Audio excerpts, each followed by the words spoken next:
ధర్ని ధర్ని అబ్బా చూసుకోవాలిగా. సర్లే ఆఫీస్ పోయేస్తా.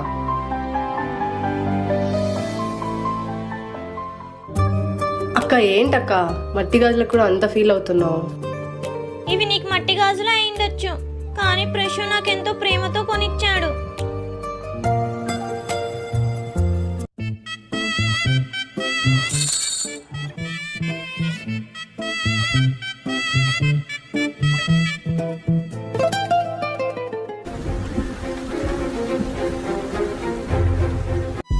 అను సర్ప్రైజ్. ఈ కాలంలో ఎవరైనా మట్టి గాజులు వేసుకుంటారా? నాకు జాబ్ వచ్చాక నీకు గోల్డ్ కొనిస్తాలే, పట్టు. అవి అమ్మకి సెట్ అవుతాయి, అమ్మకి ఇచ్చేసేయి. ఒక్క నిమిషం.